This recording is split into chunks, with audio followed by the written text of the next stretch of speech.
So, I want to end every podcast with what I call a radical idea, which is not me just here saying we need to do better. I want to give solutions. And so I'm going to say, it's a bit late for it now, but what I believe the Conservative Party should have done after the loss of the general election and then the catastrophic losses at the local elections. How it could have rehabilitated itself in the public's eyes, and frankly, how it still could. It's getting a bit late in the day, but the chance is still there. Because if the Conservative Party did the actions that I'm about to put forward, I think there would be a real chance for a resurgence in the Conservative Party. Because right now, the only people who are left are they're the old guard. They're the ones that remember Thatcher. There aren't younger people like me. I'm not even that young. I'm 34. But within my local association, I'm less than half the average age. There are no younger people because all they know, all they remember of the Conservative Party is the terrible job that they did. And that's what they will always associate with them. So there needs to be fundamental change within the party that is public so that people can have faith in the party. So here's my radical idea. So firstly, the 4 ideas that I'm about to put forward are all designed specifically to show the public that the Conservative Party isn't the same party it was before and that they are in this with us. They're not just some elite group of people who are making decisions based on things that they sort of know about, but they haven't actually got any skin in the game, so it really doesn't affect them. So all of these ideas fundamentally are bad for the specific Conservative MPs, but that's the point. It's showing that they are willing to sacrifice their own success or their own prosperity because being a public servant is more important to them. So the first of the 4 points is that any member of the current shadow cabinet who spent more than 6 months as part of the old government needs to resign. And this is because the party is supposed to be going through this big renewal, showing that it's not the same as it was before. But if you've got the same people in leadership positions as were in leadership positions within the last government, how different is it really going to be? And you could say, oh, right, within the party, the whole ethos has changed. The public don't know that. What they see are the people at the front, the shadow cabinet members. And if it's the same old people, they're never going to think they've changed. And again, you could say, oh, but we're going to lose some people with some really good experience here. Yes, but you're also losing the people that the public associate, right or wrongly, with the terrible job that the last government did. And the people don't want the same, and the party is claiming that it isn't the same anymore. So it's time to bite the bullet and actually not just say you're going to change or say that things will be different if we get back into power. It's to show real change right now. And this is something that can be done right now. And of the, I think it's 25 to 26 shadow cabinet positions, 11 of them are held by people who held ministerial positions within the last government for longer than 6 months. Technically, it's 12 because Kemi herself would fall into this category. But I'm not going to say the leader, the newly elected leader, should quit. One, because you've got to have a cut-off point somewhere. You need strong leadership at the top. And two, although I didn't necessarily think it when I first joined the party, Kemi seems to be really coming into her own now. She's showing that she's different, and I'm actually very, very supportive of her now, a lot more so than I was when I first came in. So she stays, but the other 11, for the good of the party and for the good of the country, they need to say, okay, we were part of the last government. Whether they thought they did a good job or not doesn't really matter. A bad job was done, or at least perceived to be done. So they're going to say they're not in politics for their own ambition. They're there to do what's best for the country. And if it's what's best for the country is for the Conservatives to come back into power, but that's not going to happen so long as they're in their positions, they say, right, we're going to take a step back. I mean, by no means quit the party. Absolutely stay and advise and use that experience to help guide the party. But they can't be in a leadership position. It's just, they're tainted with the stain of the old government.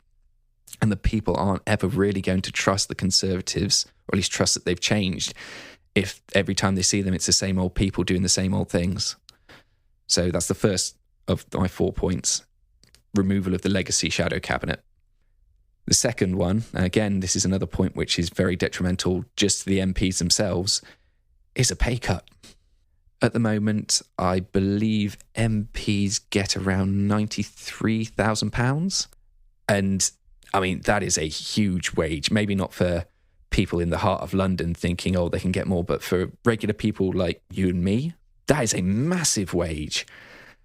And frankly, politicians standing there saying, oh, we're all in this together. Oh, yes, well, we're all feeling the bite of the cost of living crisis. If you're earning 93 grand, you are not feeling it anywhere near as much as someone who's making minimum wage or even someone who's on a decent wage. So a key immediate thing that they could do is say, right, we're all going to take a 20% pay cut. Now, that still leaves you with £75,000 a year, and that is still a hell of a good wage by most people's standards. If you're saying you can't possibly afford to live on 75 grand, then you are not living the same kind of life that your everyday people are. And again, this is another idea that is supposed to show, not just show, it will bring our politicians, or at least the conservative politicians, closer to living the lives that the rest of us live every day. And I don't believe that they can truly understand the struggles people go through unless they have some skin in the game. And let's face it, being on 75 grand is still a very good wage, and they're not going to have the same struggles, but it also shows that they're not in this for the money. And if any of the Conservative MPs say, whoa, I'm not going to take that pay cut, that's going to change my life dramatically, I'm not willing to do this, then you can say to them, okay, then maybe public service isn't what you should be doing, because public service isn't a job. Being an MP isn't a job, it's a duty. It's a privilege. We should not have people there who are only there for the money. They should be there because they want to do what's best for the country, and putting this pay cut in place might just sort the wheat from the chaff a little. People who are claiming, oh yes, I'm here to further the public good and try and make this a better country, but if they're not willing to take a pay cut, if they're putting the money above doing the job, well, then I'm afraid maybe it's time for them to move on and put someone in place who is willing to do that job for the public good, not for their own good.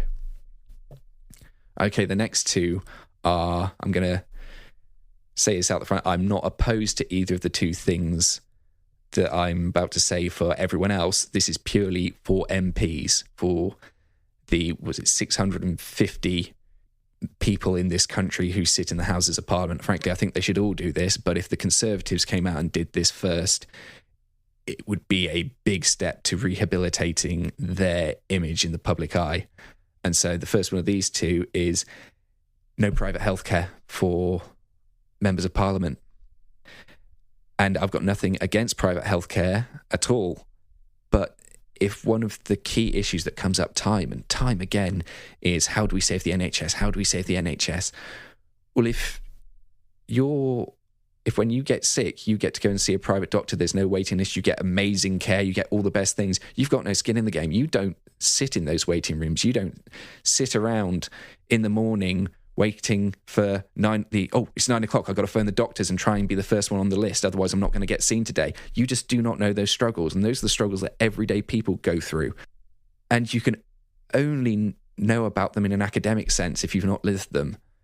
And again, if you've got skin in the game, if you're reliant on the NHS to keep you healthy, well, I think you're going to be a little bit more receptive to ways that we can improve the NHS.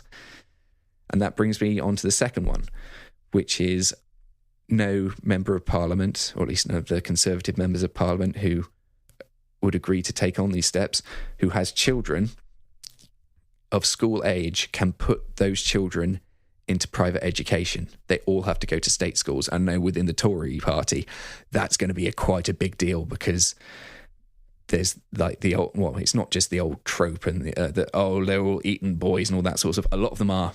And yes, that is how you get people who are very well educated. But if you don't have skin in the game, if you're not sending your kids to state schools, then you're not going to care as much about cuts to school funding, about the troubles that our school system is going through, if your kids aren't the ones facing those. And once again, if you have an MP who says, oh, I'm not going to stop my private healthcare because it's my right to have it, and it is their right to have it.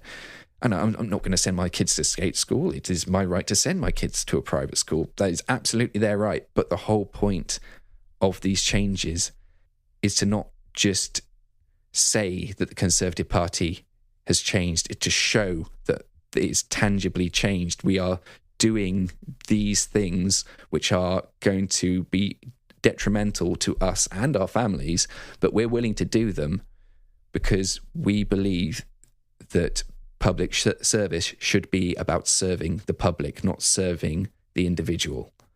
And by taking these steps, they can show that, okay, yeah, they're willing to sacrifice, they're willing to give up something for this job. And those are the people that we desperately need. We don't need politicians who are just in it to play the game. They're in it to climb the ladder. They're career politicians who just see becoming an MP as a next stage in their career. Public service shouldn't be a career. It should be an honour. And it should only be done by those who are willing to put the country above their own self-interests, or at the very least the interests of their constituents above their own self-interest. But unless the Conservative Party makes tangible steps at showing this to the people aren't ever going to believe that they changed.